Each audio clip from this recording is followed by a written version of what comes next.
Hey, what's up, guys? This is the Hiding Our Bias podcast, and I'm Caleb Brooks with my co-host Tripp Blackmon. Tripp, how's it going, man? Going pretty good. A little under the weather, but it's nothing too bad. I think don't like whenever you get a flu shot or something, like you kind of get like little symptoms of the flu. Is that false or is that just No, I think that's right. It gives you the flu, so some people end up like catching a little bit of sickness from it because it gives you the flu, and that's what helps your body fight it off. okay? Well, yeah, I think that's what's going on because I literally just got my flu shot yesterday, but it it started out kind of bad yesterday, but I'm feeling a lot better today. But overall, I'm doing pretty good. How are you doing, man? I'm doing good.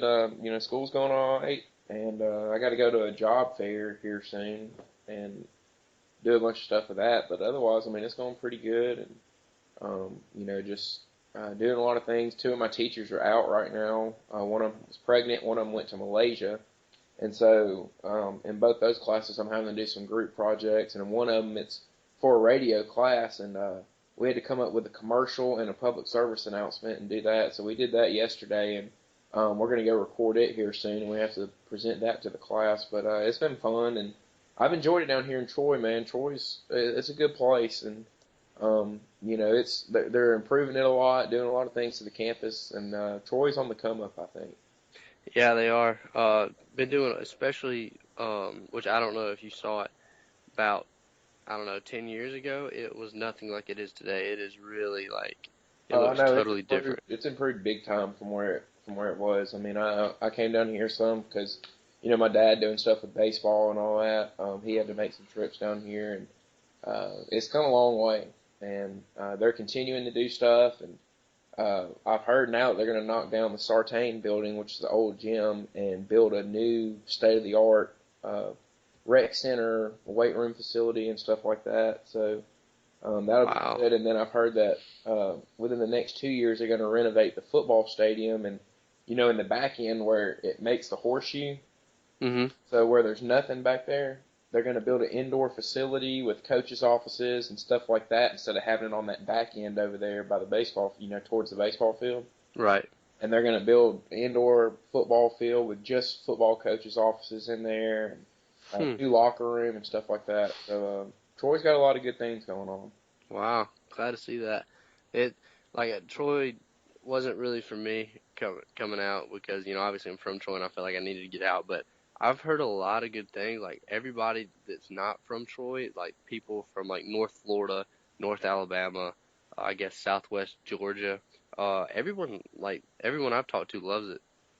Yeah, and I think that's what because me being from Auburn, and of course I'm not an Auburn fan, but I wouldn't have wanted to stick around Auburn and been so close to what I'm used to, and I did that with CAC. I went to CAC for a year, and I was around everything that I was used to in high school, and that's why I like LBW a lot more because I got away and stuff, and I think that's probably of course you like Tuscaloosa because it's Alabama and all that, but it's good to get away and good to get off on your own and get some distance and have to kind of take care of yourself. So that's why I like it a lot. But we'll get into some sports now, and I don't want to talk too much about baseball because as we've got a special guest coming on here within the next few days to talk some baseball with us. But Gary Sanchez hit his 20th home run of the year, 20 in 51 games. I don't think that's ever been done. It's almost unheard of. 20 and 51 games. That's incredible. Like this kid is absolutely tearing the cover off the ball. He is just doing all things right. I mean, this is a catcher we're talking about. I mean, this guy is just like we said on the last podcast. I mean, he's just here to hit, I don't know, 250 and maybe drive in some runs every now and then, hitting the eight hole. And this guy is going above and beyond expectations. I mean, this kid is the real deal. If he can keep this up, he's no doubt going to be a Hall of Famer. Which Yeah, I and don't. it's going to be really interesting to see if he can carry this over into next year. But since he's come up, I mean, he's made a lot of noise, and to hit 20 home runs in 51 games as a rookie, that's no small feat. So him being able to accomplish something like that is definitely a good start to the career. It's the way that anybody who ends up making it dreams up their career, starting. and he's going to go through some struggles, but it looks like the kid's a hitter. And if he can continue this, then he's definitely going to be a Hall of Famer and probably go down as the best hitting catcher of all time. Yeah, he definitely could. I know. Right now, I would say that Mike Piazza is the best hitting catcher of all time, but I don't remember. Which I mean, I wasn't really paying attention to baseball that much in most of Mike Piazza's career because I was like 5 or whatever. But I don't remember much about. I don't know if Mike Piazza ever went through a streak like this. Is what I'm trying to get at. I mean, he might have. Like I said, I was like 5 when he played, so he might have. But I highly doubt Mike Piazza started out as hot as uh, Gary has. Like this, just this start. Like this is like the dream. Like the kid just gets called up and then all of a sudden just starts hitting home runs left and right. I mean, it's just ridiculous. Yeah, and another streak that we have going right now is Freddie Freeman just extended his hitting streak to 29 games, which ties the Major League Baseball record for the season. And it's not getting as much talk as early in the year when this streak happened. But some positive news for the Braves, and the Braves with a big comeback. They were down 6-0 to the Phillies, came back and won, and they're on a big streak themselves ending the year. They're not going to lose 100 games, which I think is a big deal for them because they were headed in that direction. But something positive for the Braves and something positive for Freddie Freeman. He started off the year really rough, but I think you have to compliment the Braves. They finally were able to build some guys around him to make people pitch to him. And now that you're seeing people having to pitch to Freeman, you're seeing what he's capable of. Yeah, that's really good for the Braves. They finally get something going in the right direction this season, even though it's a little late, but better late than never. But this is a really good accomplishment for Freeman.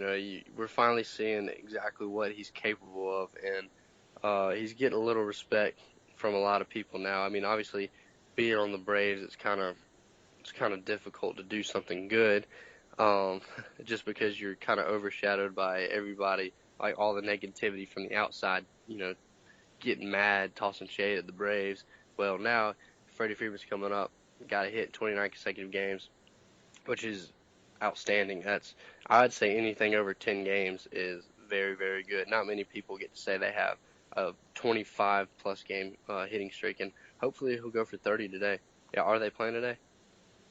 Yeah, they do play Yeah, today. They okay. play Philadelphia again, and they're down to 5 games at Turner Field, which I think for me and you is kind of a big deal because that's kind of been our childhood. Is seeing the Braves play at Turner Field, and it's definitely going to be something new next year when they go to SunTrust Park. And Turner Field's carried a lot of memories over the year. They started off Turner Field winning 9 straight division titles at Turner Field, and a lot of victories there. But saying farewell to Turner Field, it's a big deal. And they got 2 more games with the Phillies, and then they host the Detroit Tigers to end it off. So hopefully the Braves can end the season on a positive note and carry that momentum over into next year. Yeah, hopefully they will, and hopefully they'll get a little help from the farm system guys who will be called up next year, and really get the ball rolling early next year instead of waiting until September when they've already been eliminated from playoff contention. Yeah, but I don't want to talk too much about baseball, like I said earlier. And before we get into football, some big news that some people that listen will care about. But UFC 205, the full card has been announced, and man, what a card! It's definitely going to go down as probably the best card in UFC history. Do you think so?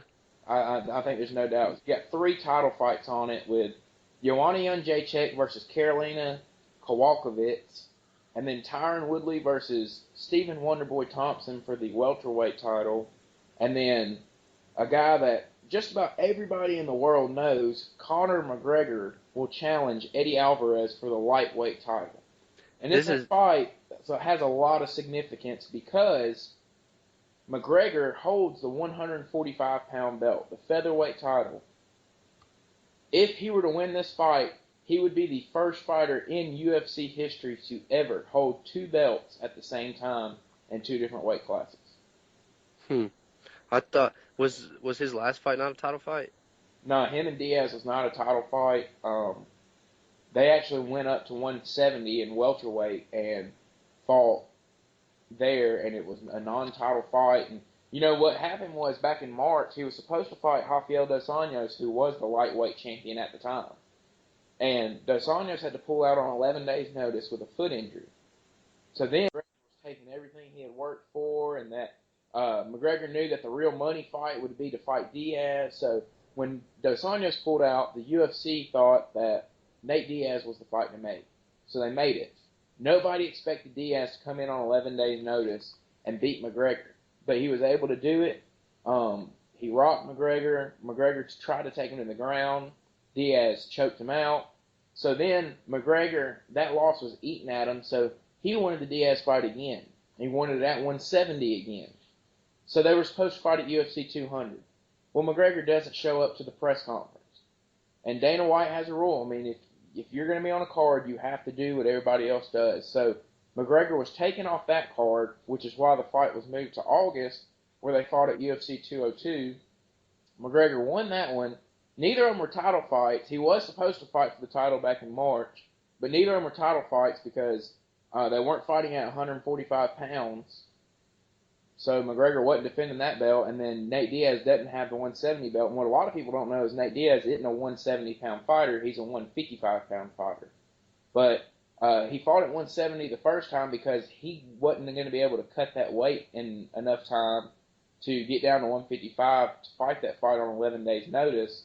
So they fought the fight at 170, and then when McGregor lost, McGregor wanted everything to be the exact same, so that's why they fought at 170 again.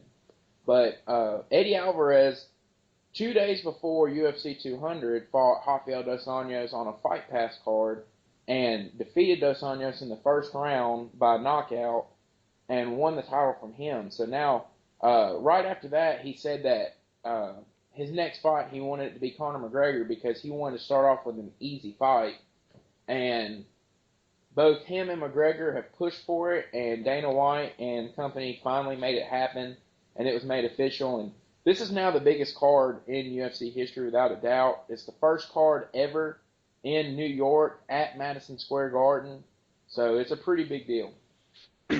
It's gonna be hype. I was watching highlights, the Eddie Alvarez RDA fight, and Conor McGregor. I watched a little bit of the press conference yesterday, and McGregor was all cocky and like I mean, like he normally is, but Eddie Alvarez, I mean, he looks pretty good. Yeah, Like he this wasn't isn't a backing down at the press conference either. That was another thing with McGregor was sitting there, continued to talk, and Alvarez just talked right back, and it didn't seem like it kind of seemed the same how it was with Nate Diaz, where Conor really wasn't getting in Eddie's head too much. I mean, Eddie, I mean, when he strikes quick. It looks like punches don't really phase him. Whenever he gets hit, he doesn't really like back up. He doesn't back down. He just keeps going. It's like the guy's just his body's like made of steel or something. I mean, he just keeps going, keeps going. I Conor McGregor better hope he doesn't get tired again like he did in I think it was the first Nate Diaz fight. You remember how he pretty much he got so tired he couldn't even keep his hands up. Yeah, he He ended up better, passing out. yeah, And he better. Alvarez being a wrestler growing up, he's from Philadelphia, so he grew up around fighting, and there's a great story about him before his fight with RDA about they went back to his hometown and looked around, and basically all you see is fighting gyms all over the place where he grew up. So he grew up around fighting, and the guy knows how to fight. He's a wrestler and has great cardio, so it's going to be really interesting to see if he can push Conor past the second round. And he has a different style than Diaz. He has a grind style. He gets on you, he pressures you, and he kind of grinds you out. And so I feel like this fight, he could grind out Conor's energy a lot quicker and a lot more than Diaz was able to because Diaz is just a boxer when he gets in there. I mean, he is a